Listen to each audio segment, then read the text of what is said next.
It was as if he could smell the future. The gray, sour odor of gun smoke came to him a full week before Family Fest was due to begin.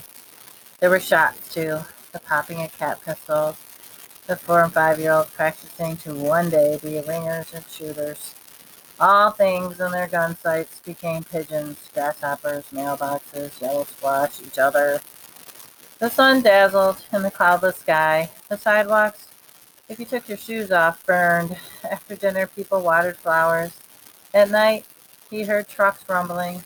Little kids on pastel bikes pedaled furiously, turning this heat to butter, gasping stories of wooden crates piled higher than skyscrapers, crates broken into, pigeons flushed and killed, security guards posted. Men on the porches cleaned their shotguns, women baked pies. In the morning, he thought he felt a nip on his ear. He opened his eyes and looked around, but he was alone. At first, Palmer believed that he had released Nipper for Nipper's sake, and he began to see it had been for his own sake as well. He knew this from the relief he felt with sleeping with the window open and no longer fearing the yellow cat. The tension that had choked him for months was gone. The price of peace had been high, expelling himself from the game, proclaiming himself a traitor, banishing his beloved pet. For such a price, the peace should be excellent. Yet when Palmer reached for it, tried to taste it, it was not there. Instead, he found only a blizzard-blown friend, images and memories and dreams. One night he dreamed about a pigeon crossing a road in a faraway place. A car zoomed by, knocking the pigeon down. Other cars zoomed, and soon the pigeon was meat and feathers, flat. Then an old woman with a watering can began to sprinkle the road, and the meat plumped up and came together again with feathers. And an old woman took the reconstructed pigeon in her hands. And only now was an old woman, it was a kid, it was a ringer, throttling the pigeon by the neck, and the pigeon had a break that was soft like lips, and the pigeon was speaking. Throughout the days and nights, Family Fest, he stayed close to his parents. He did the fun house with his father. He did tilt-a-whirl with his mother. Several times in the noise and jostle, he thought he heard Bean's voice. At the bake sale, he had never seen so many pies at once. More pies on an endless table than soldiers buried in his backyard. His mother let him pick out his favorite. He chose a raspberry crumb. During the week, his father said many things, mostly with his hands.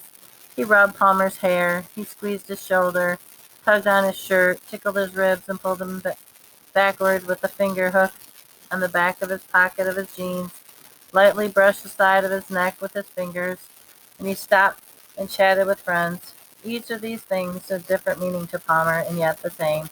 A language, unlearned of words, unheard, that came to roost at some warm, awaiting perch far below his ears. He could he could not remember the last time his father had called him big guy. In the other years, his father had always stopped at the shooting gallery. The flat yellow ducks cruised smugly until they shot in the eye. Pop, ping, pop, ping. This year they walked by, not even looking. Palmer tried not to hear, but even as he bobbed his merry-go-round horse, he breathed deeply. In the sweet, crispy tangle of funnel cake, there is the pop, ping. On Friday, he rode his bike to the old train station. He heard them before they saw them, a noise like turkeys. He pulled up in front of the crates. The top of the crates towered high above him, and his whole slatted, gobbling tenement occupied more space than the boarded-up station. In the shade of the old ticket window, a man was whittling a stick. "Better not stand there too long," the man said, crowd laughing. "The smell will knock you over." Palmer stayed a long while, his eyes closed, listening, trying to feel. On Friday night, the shooting gallery was mobbed, and that the home golden bird was gone from the mantel.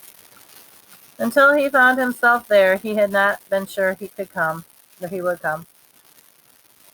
He had awakened with a start. He was sweating. His throat was sore. His dreams had been noise and bird screams and thousands of shrill wail. It came like the day itself until their own voices were swept away with it. The street was still shadows. The grass in the park was wet with dew. He first heard the shots as he trotted through the playground, past the sliding board, where he had once rowdied with the boys. From the second shot, pop, pop, he might have thought the shooting gallery was ahead, except there was no ping.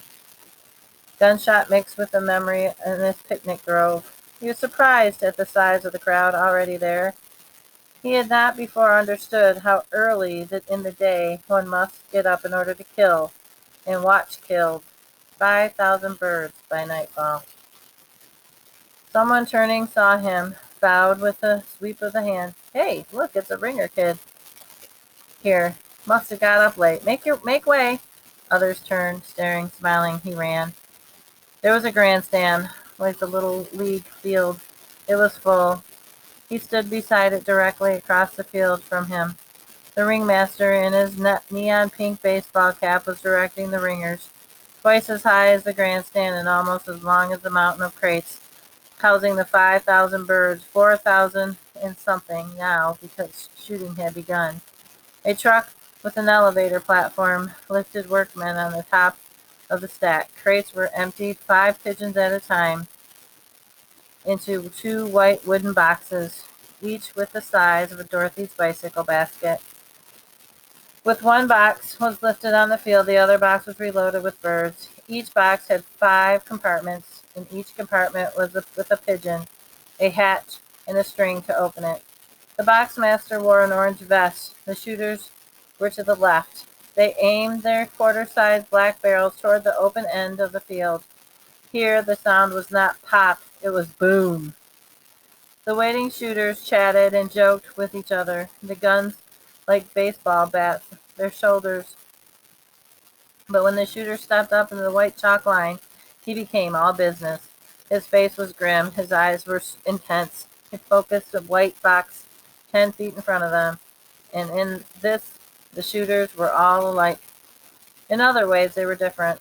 Some, when they stepped up to the line, shouldered the gun immediately and aimed at the box as if it were a day to kill 5,000 boxes. Others were more patient, holding their gun across their chests in the parade and rest until the first bird was released. A few shooters stood at attention and heel of the gun resting on the ground. Then there was a difference among the pigeons as well. Some, their hatch was raised, simply walked out, head bobbing as if it were nothing, more than a stroll on a city sidewalk. Others began at once to peck around for food. Others came out flying, although one, causing much laughter, flew only to the top of the box. Sooner or later, most of them took off.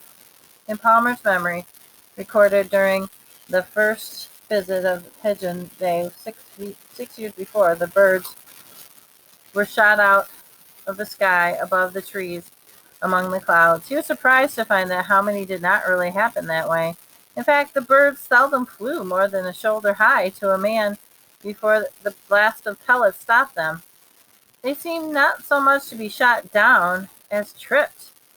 The men might as well have waited by the box and whacked them with a bat as they came out. The pigeons were denied even the elegance of a long fall. Occasionally there was a stubborn bird that refused to fly. It would poke its neck out and perhaps circling the box, perhaps even ambling over to the spectators, who would laugh and shoo it back to the field. But the crowd's patience with the stubborn birds was short. Soon they would be calling, "Toss him in!" and the box master would attempt to scoop up the bird in a long-handled fishing net and toss it back into the air and run. Boom! If the box master could not catch the bird, the scorekeeper would cry, "Fire!"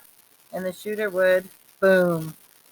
And the invisible pellets, like a sudden gust of wind, not only killed the uncooperative walking bird, but kicked it into the air as well, as if to say, "There, you stubborn bird, now you're flying, aren't you?"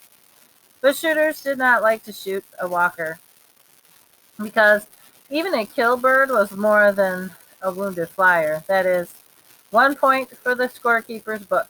A killed flyer earned 2 points for the shooter, and while the wounded walker was a mere half a point. Missing a flyer altogether was sure to bring the crowd of good-natured jeers and spectators, but the unluckiest of all was a shooter who completely missed a walker. He faced both a 1-point deduction and a lifetime of ribbing. One every 4 or 5 boxes, a pigeon got away clean, missed entirely by buckshot. It flew over reaching arms of the crowd and into the sky and circled the field several times, and it was gone. On the table, the scorekeeper stood a golden bird, this year's sharpshooter award. The ringers had learned their jobs well. At the feet of the pink-hatted ringmaster, they crouched like sprinters, counting 5 shots. They sprang onto the field, 3 at a time, one with a new loaded box, the other with down the pigeons, and they did not ring the necks of the wounded in the field, for that would waste time, and the ringmaster was holding a stopwatch and calling the seconds. They dashed back with both the living and the dead swinging in their fists. Some held birds by the neck, others by the feet. Some ringers wore wristbands. The ringing was done on the sidelines, and the dead birds dropped into a large, dark green trash bags. Palmer noticed that Beans, Mutto, and Henry always worked in the threesome. Their turn came about every 15 minutes. They never rotated jobs. Henry always did the boxes. And when the sun had cleared the tallest trees, Palmer felt a hand squeeze his little finger. It was Dorothy. "Did you eat?" she said. "Your mother said you didn't eat breakfast." "I'm not hungry," he said. They both looked ahead at the shooting field. As they spoke, Dorothy did not let go of his fingers. With every boom of the shotgun, he felt her flinch. At every neck ringing, she squeezed his finger. He could hear her breathing. Though he had seen little of Dorothy since he returned from her vacation some 3 weeks before, he was not surprised as she was beside him now, here. Through most of the morning, it had been a relief to Palmer to see that he was ignored by Beans and Mutto. Sometimes the pursuit of a flopper brought one of them within 10 feet where he stood, but they went about their business to snatch and dash and never seemed to notice him, until now, the time when Beans snatched a wounded bird flopping in the grass. Instead of heading straight back to the ringmaster, he detoured over to Palmer, his teeth even yellower in the sun, his eyes wild with glee, and he thrust the pigeon before Palmer's face, and then Dorothy, and then he had so often pretended, wringing his neck. The bird's orange eye blinked. Dorothy's eyes were shut. She backed away. "I have to go." Palmer caught her by the arm. "Wait." She stood staring. They stood staring at each other's face. The only place their eyes were safe. Double-barreled booms, laughter mingled with smells of mustard and onions and barbecue gun smoke.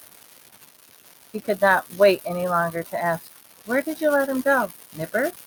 she said as if she didn't know. "Yeah, where?" "In the city." Palmer was puzzled. "The city?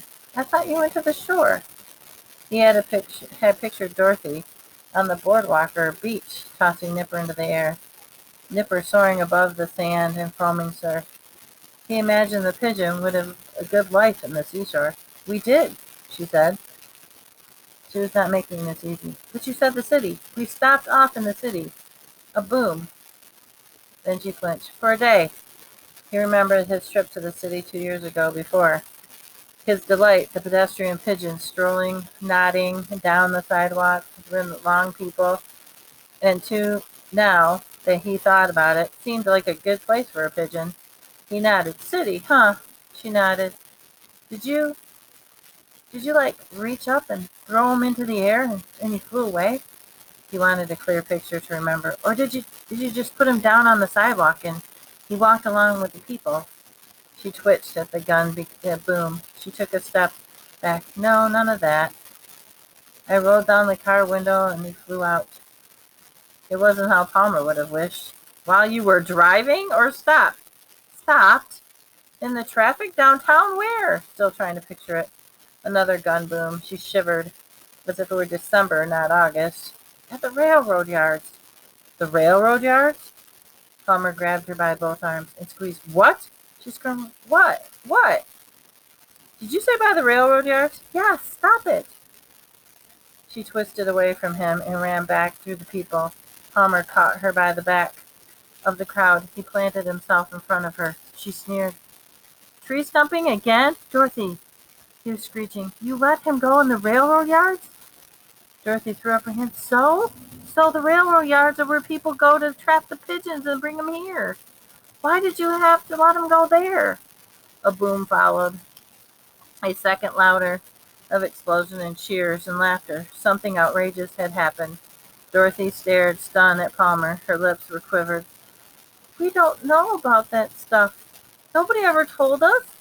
Nobody in my family shoots pigeons. She was screaming. Heads turned to Dorothy, and he ran off. This time, Palmer did not follow. He knows how it will end. He can see it. His bird, terrified in the smothering darkness of the box. It's like a coffin. When suddenly, one wall springs up, and light pours, and he's free to go. He steps onto the grass, the feathers thinking, hey, where's my bedroom? He takes another step and looks around. There are people everywhere, more people than he even has ever seen. But he is not afraid. The people he has known, the boy or the girl, were always good to him. He almost thinks of them as pigeons. He wonders if they, and a blast knocks him off his feet, dives him sideways, and the other blizzard long ago. There is a pain in his wing. It drags. It will not move. He cannot stand straight or walk right. He tries to fly, but labors only inches into the gray, sour cloud that flops back to the earth. The people are noisy. The people are laughing and cheering and whistling, and they are happy. He has never been seen so many people. He wobbles towards them. He wants to be with them, all of their happy faces. And then he sees that one face is a different one, a face that's not laughing, it's not happy. He knows this face. He would know it anywhere. Dragging his wings feathers cover the ground, his head for his face, he's limping towards the face when a second blast comes. He whispers, Nipper, Nipper. The old train station on Friday, a swelling gobble noise had come from the crates. Here they were silent. If Palmer had known better, he would have believed there were thousands of pigeons behind the wooden slats. Nipper, Nipper, he whispered into the crates. He stood tiptoes, crawled, hands on his knees, peering into the dark strips between the slats and the orange eyes flashing in the dark. He could not hope to reach one on the top. Nipper! Nipper was here, he knew it. Somewhere in the canyon wall, crates towering above him. Unless he was already shot. Nipper! Hey, kid, a workman coming out from the corner, pointing. Let's get a move out. You can't be back here. Out with everybody else. Palmer thrust a hand as far as he could into one of the spaces and wriggled his fingers, feeling only darkness. The man was coming. Kid, now! Oh, summer was nearly 2 months to run, but the shooting field covered in feathers. He had a look of gray, demented autumn. A man with a bamboo rake pulls shotgun shells into piles. The mound of green plastic bags grows taller and taller. The ringmaster, the pinching pink cap, something's bulge of plastic moves. The line of shooters is never more than 7 or 8 deep. It never ends. The golden pigeon never blinks. People point out hot dogs, wounded scurrying birds yelling, Ringers! There, there! The box master makes a mistake. He opens 2 hatches at once, outflying a pair of pigeons. Boom! Knocked from the air in one shot. A double kill, a rare deuce. 4 points. The crowd goes wild. The biggest cheer of all goes with the yellow cat, which streaks into the field and snatches a wounded bird and streaks off into the trees. Gunsmoke and afternoon sunlight. Someone tosses a frisbee into the field. The shooter online fires. The frisbee lurches and falls. The ringer dashes out and snatches a disc and pretends to strangle it. The ringmaster laughs, and the crowd howls. The scorekeeper maintains a stern face, disqualifies the shooter. People come and go, changing the composition, but not the shape of the crowd. Only Palmer stays through it all. Sun smoke. Palmer cursed the sameness of the pigeons. Some of them had dark feathers, charcoal, as they exploded to the ground in the air. Palmer thanked them for so clearly not being Nipper. But the one out of four birds walked out of the white box looked just like Gunsmoke Gray Nipper, and no special markings. Nor had Palmer ever thought to fix a band to the bird's leg or neck, for he knew, without reading a book, that boys and pigeons, the boy who, so to speak, wears the collar, that is never the pigeon, but the boy who's lost. Not knowing which gray-feathered bird might be Nipper, Palmer believed that everyone was. Over and over, 1,000 times he was sure he saw Nipper killed. 1,000 times he felt the sting of the buckshot. 1,000 times he saw Nipper's neck wrung. Occasionally a pigeon flapped into the air and stayed there, feathers intact. Not only stayed there, but rose higher and higher and higher to the gray clouds high above them, above the treetops, into the sky. A miracle! The birds circled the field. Palmer silently celebrated. His soldiers shrugged up and down in support of the wonderfully working, unshot wings. Around him, people shot their fists up in the air and cursed. Others cheered the bird, toasted it with their bottles of soda pop, hoisted high. Still others jeered the sharpshooting shooter. Eventually, each miracle bird flew out of sight, and each time Palmer whispered, "Let it be Nipper." Then he would hear the next gun boom. He would see ringers galloping through the featherfall, and he would see the swollen plastic bags across the way gorged with pigeon corpses, and for the unspeakable moment he would be inside, in a stingy muggery, a limp necks and orange eyes, dead as buttons, and he was sure the bird was one of them was fertilizer. It did not occur to Palmer that he had not eaten all day until a crew-cut kid with a cup of grape ice water stood beside him. The little kid mimicked every gunshot. Boom, boom. Purple-stained finger with barking. Pow, pow. While the empty white box was being replaced and loaded, one kid looked at Palmer and said, "Are you a ringer?" "Do I look like it?" Palmer replied, not wanting to be bothered already, not liking this kid. The kid untouched by Palmer's sarcasm. "How old are you?" He said. 25, said Palmer. The dumb kid continued to stare up at Palmer and slurped his water ice. "I'm 7. Hooray. In 3 years," he held up his deep purple finger, "I'm going to be 10, and then, boom." The first bird emerged from the freshly stacked white box, the shooter shooting. The kid swung and pointed, "Pow, pow," and kept jabbing at Palmer. "And then I'll be, boom, pow, a ringer. I'm going to ring there." And he tried to show what he would do, but spilled his purple slushy on his own wrist. "Boom, pow, pow. I'm gonna ring more than anybody. I'm gonna, boom, pow. I'm gonna." Palmer, no longer hearing the yammering of the kid, he was looking up. The second pigeon out of the box had been another Nipper look-like. It took a few casual steps, stopped, pecked the ground. Perfect target. Incredibly, the shooter had missed. The pigeon had taken off and was now higher in the afternoon sun. Another rare one, a miracle bird. Blocking the sun with his fist, Palmer watched the bird circle the field as the others had done. Palmer's shoulders muscles flexed at the rhythm of the wings, urging it on. Circled the fourth time, and again it was not leaving. It was simply circling. Circling. In fact, impossible. It seemed to be getting closer. It was Nipper. Palmer simply and suddenly knew it. And then, as suddenly, the horror of what he was going to do struck him. For if Nipper truly was searching for him and found him, Palmer's own stupid, unthinking, upturned face was nothing more than a bait, luring his pigeon back to the second chance of death.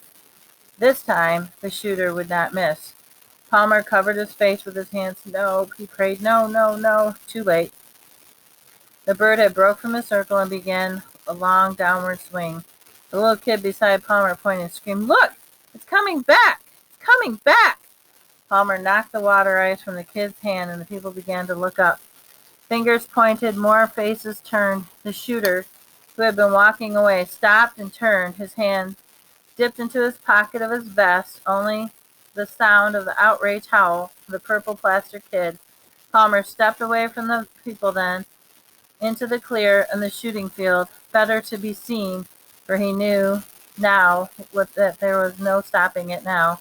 Downward came the bird, lazily looping through the haze in the gray, descending, gliding, the summer sledder down on the slope of Gunsmoke, and it landed on Palmer's head. At that point, even the howling kid shut up. His boggling eyes joined a town full of others, aimed the spot just above Palmer's forehead. Nipper's toes clutched, moving his scalp, and for a strangely wonderful moment he felt himself crowned. The shooter was slipping the shells into his two-barrel gun, and then suddenly, from nowhere, there was Bean swiping at Palmer's head. Even Nipper chuckled, sending the pigeon up into the ground, but before Palmer could react, Bean was on the bird, scooping him up, sprinting to the center of the field. He hoisted the bird above his head and gave a long, ripping screech of triumph. He ran to the shooter, who stood stone-faced with his chalk line and the shotgun at the ready. Mashing its wings, Bean took the bird to the shooter's face. "It's yours! It came back! Kill it! Kill it!" He slammed the bird to the ground and ran for cover. Palmer was running too. He saw the shooter shoulder his gun, and his scream, "No!" made the puff of smoke a cloud. He splashed through the fallen feathers, which were deepest here in the territory between the shooter and the white box. Like October leaves, he plunged face first, sliding with a gray softness into the hobbly-wobbly bird. He pulled it into himself and curled himself around it in a comical, many-voiced, echoed friend blizzard blown into his own one day. He closed his eyes and buried his face in the bed of feathers and waited for the shot, the boom. He waited and waited and waited, and he heard only silence. He dared to lift his head to look around. The ringmaster was holding one arm out, making a gate between the ringers. The ringmaster's other hand had Beans by the collar. The shotgun stood on its heel at attention.